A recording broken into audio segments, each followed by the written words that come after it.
Hey guys, welcome to the last two lessons of Chapter 1. But for Unit 1, we cover Chapters 1 and 2. So if you want to look at it, we're almost halfway done. Again, just like the last video that I made, this video, if you'll look through here, it is very much review. So let's go ahead and get started. So when you have properties of real numbers, most of the time, we'll get to when it's not, you're going to deal with it from an additive perspective and a multiplicative perspective. And so we'll kind of talk about both ways that it looks like. So the commutative property, that's when you're flipping things. So when you think commutative, think flipping. So it's going to look something like that. If it were the multiplication side of it, it would look like this. So notice you're just moving around those numbers. But other than that, everything is the same. Associative property always has parentheses. So when you're dealing with the addition part of that, it might look like this. Whereas the multiplication side would look like this. So notice that those parentheses are moving around. Identity, when you start out with a number, it's going to see itself. So that's how I always think about it. So for instance, a plus 0, that's going to equal a. So that number, when you're dealing with identity, that's going to see itself. You can also flip that around. It doesn't matter. It's going to see itself. When you get over to multiplication, that's when you're going to multiply by 1, because a number times 1 is itself. Inverse, this is where you end up with either, think about it as like canceling out. So we have a plus negative a, those a's cancel out to equal 0. So when you're talking about the addition side of that, it's always going to equal 0. When you're talking about the multiplicative side of that, it's always going to equal 1. So if we had this in a problem, so like 4 times 1/4, those, we would say those cancel out and give us 1. So that's inverse property.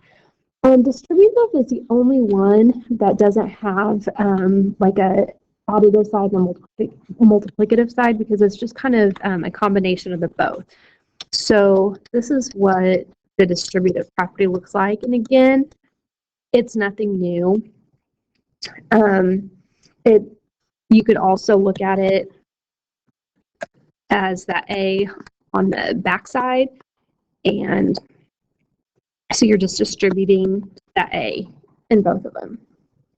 Okay, so what I want you to do is try these 5 and see which property is it talking about.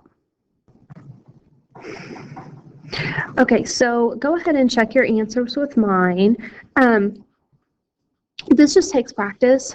This is going to be on the test, so if you need more practice, I'll put some just extra practice on Schoology, maybe some online practice to just kind of help you sort through those.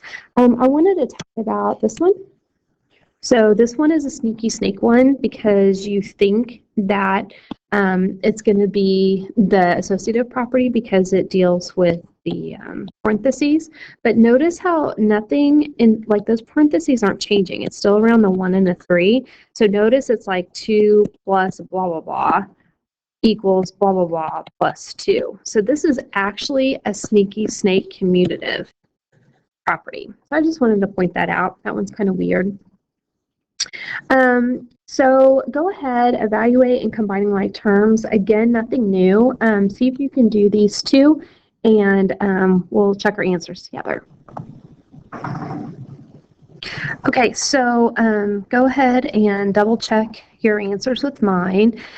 So I wrote out my work a lot in 6 and 7, so hopefully you can see my thought process there. I want to come down to number 9.